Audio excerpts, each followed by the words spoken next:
So, hi and welcome. Thanks for joining me here at Chatting It Up with CJ. And I decided that I was going to do something a little bit different.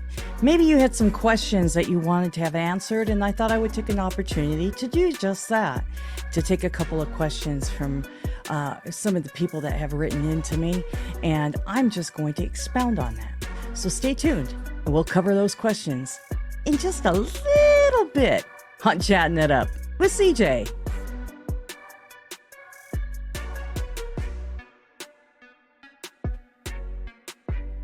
Hopefully you're having a good day, evening, night, whenever it is that you're catching me on this.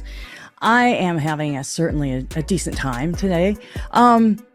There's some questions and I wanted to answer them, and I thought maybe we could just kind of cover them. We've got a question from an individual asking about IHSS. IHSS is In-Home Supportive Services. It's a program, part of Medicaid. And since I'm in the state of California, well, it's called Medi-Cal. You know, the hardest part about IHSS is qualifying for that program. There's a lot of red tape that needs to be dealt with. However, when my mom was dealing with that, she was so much in the, I don't want to say poverty level, but her income was so low that she easily qualified for it. People used to tell me, you know, I think you could get paid to take care of your mom since you're already doing it. But nobody ever really explained to me how to get to that point. However, my sister's friend had a family member that was actively IHSS program provider, and they were kind enough to walk me through it. Every county is going to be different in California, maybe within your state. It may be even called something different, so you need to consider that as well. But that being said, within Riverside County, which is where my county is, I was being taught by someone in San Diego County. Every county has their own Department of Social Services. So once you get set up with your Medicaid or your Medi-Cal program for your loved one, then you have to sign up for the IHSS program. And what it does is it allows elderly folks within a certain age group, I think it was 65 and older. Better double check that. But there's an age requirement, and that also has to define you as being disabled or unable to care for yourself. There's those type of eligibility boundaries that you have to qualify within.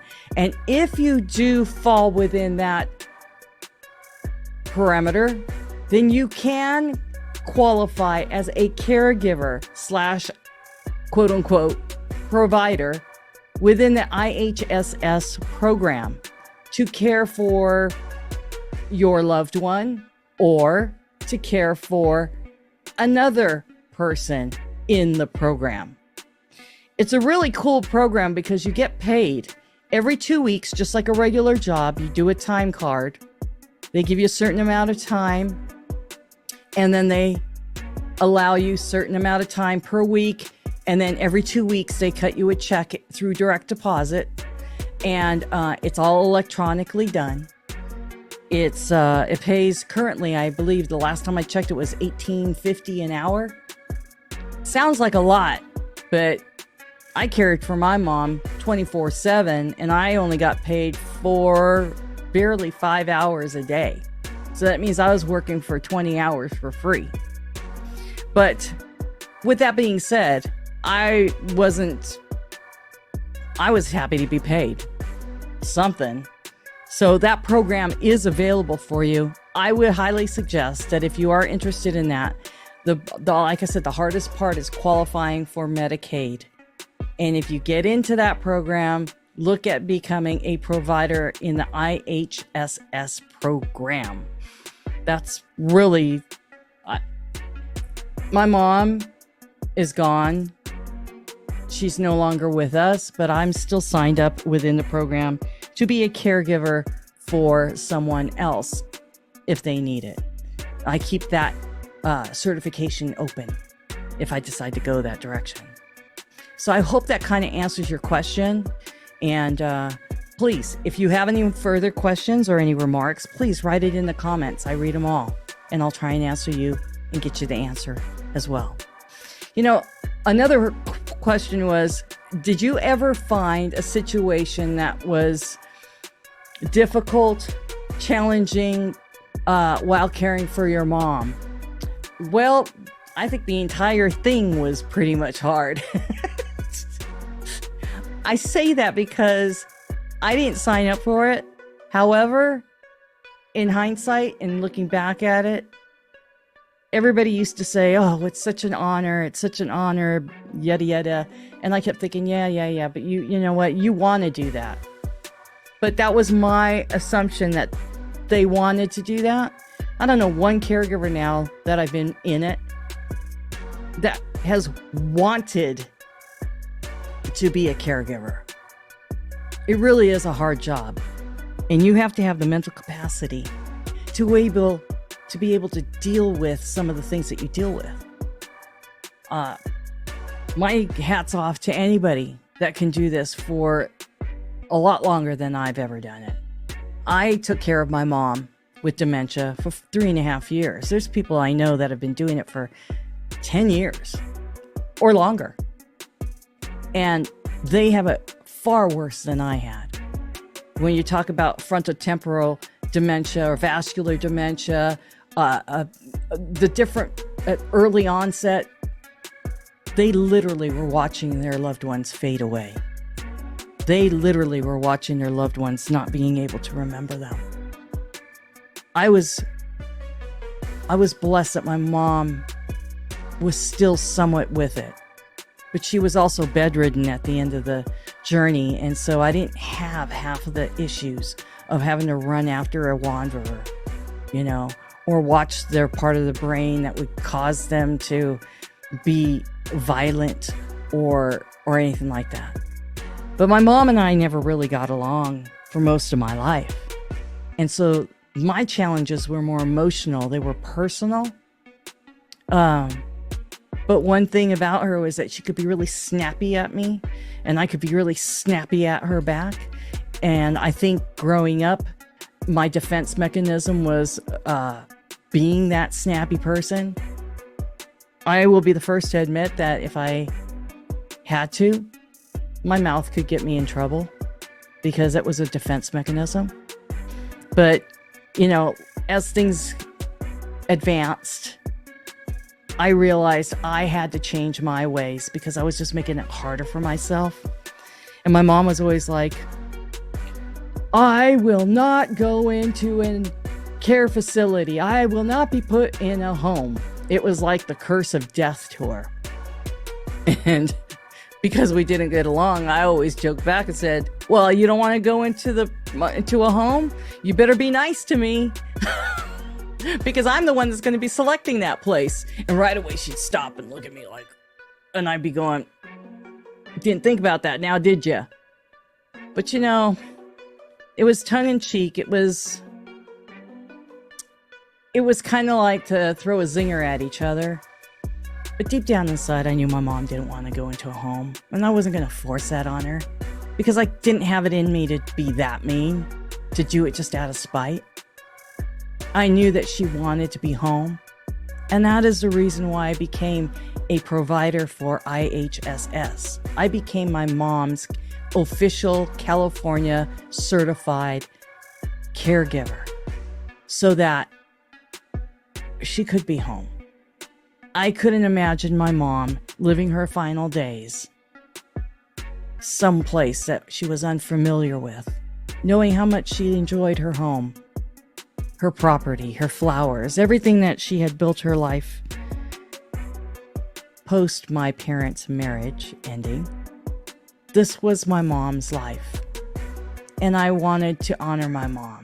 In spite of our difficulties, in spite of my childhood with her, in spite of all other things, when I really put it down, I wanted to honor my mom. And my mom used to tell me, Carolyn, you're going to miss me when I'm gone. I go, yeah. I always acted like Whatever, lady. But I do. I miss her. I really do. I miss her immensely. I miss her little snappy remarks. I miss the jousting. I miss getting her goat and she's getting mine. But that didn't happen till way later.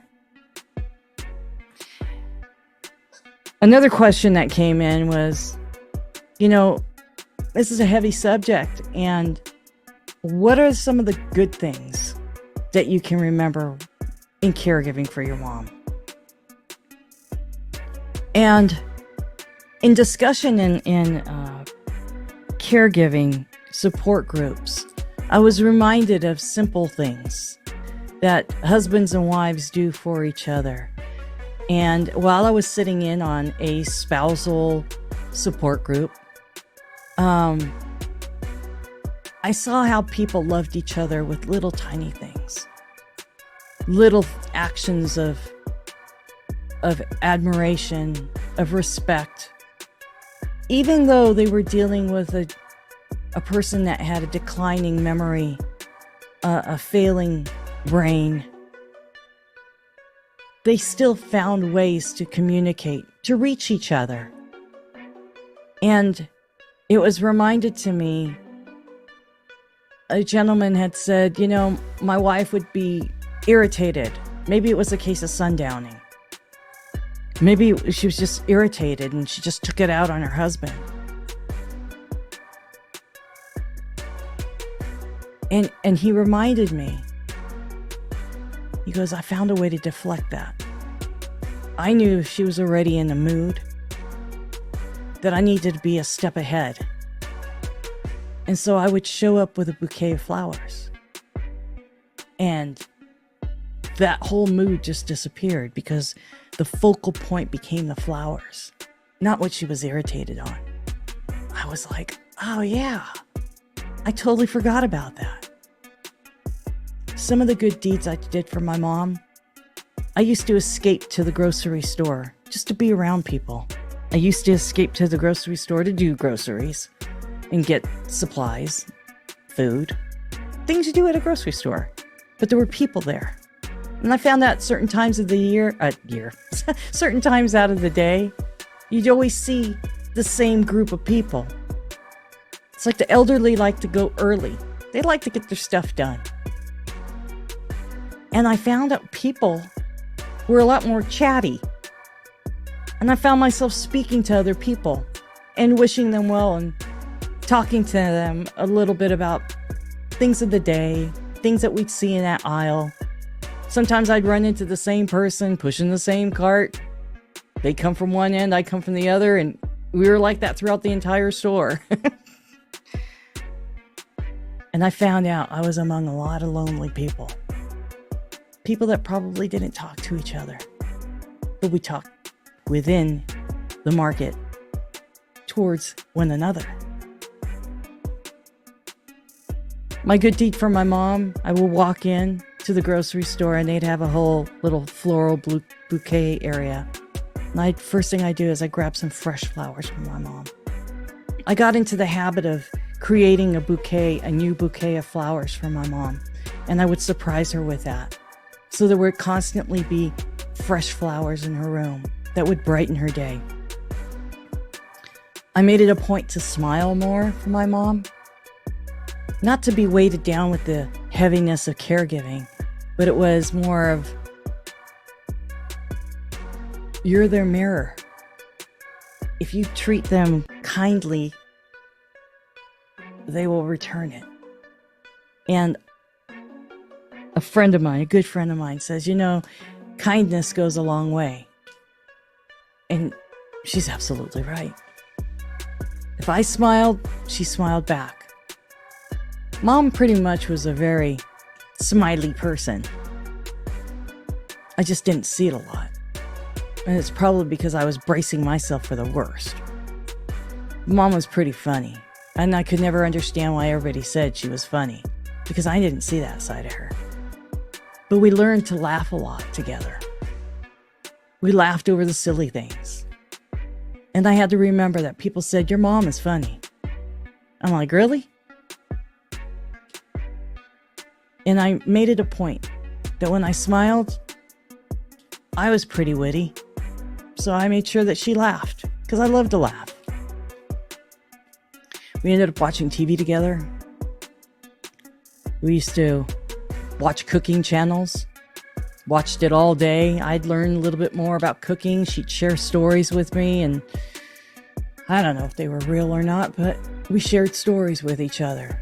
And I learned something with this cooking channel, and we talked about subject matters of traveling and things that we had seen. We'd share stories, and we just enjoyed time together.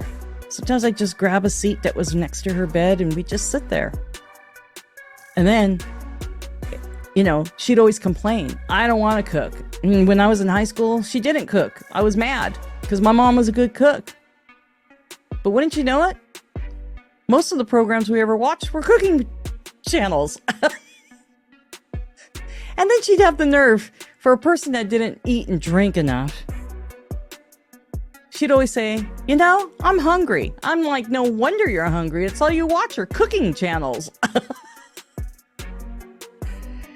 And then we'd put on PBS, and they'd always have those PBS concerts. It's a part of their charity thing for PBS. And she would sing songs. She never forgot a song. And if I wasn't playing my instrument and singing for her, we'd sing songs together. I would do it now, but YouTube's really crashing down on copyright, so I don't want to lose my channel. So it's getting hard for me to even do that. But nonetheless, I would do that for my mom. And music played such a big, big part. So if you're caught into a situation where you're caregiving and you don't know what to do, and they get kind of in a snappy mood, just remember, refocus their energy. Change the energy when you walk into the room. Consider how you walk into the room. What does your face look like? Maybe look in the mirror before you walk in. See what you look like. Because it's going to reflect back to them, and they will return it. Think of things like that. Things to refocus. Reposition the atmosphere. Change the atmosphere. Change the energy. Bring flowers. Flowers always brighten up the room. They always do. I know that when I get flowers, it makes me happy too. Make it a habit to do that. Spend time with your loved one. Because my mom was right. She always said, when I'm gone, you're going to miss me. Yeah, Mom. I do. I miss you. And with that, I'm going to keep you lifted up in prayer. I'm going to say for every caregiver that stops at this channel that they continue to be blessed. And that remember to always be good to yourself. You're absolutely no use to anyone else if you don't take care of yourself. Be blessed. Be good to yourself. And I will see you on the next video. Take care.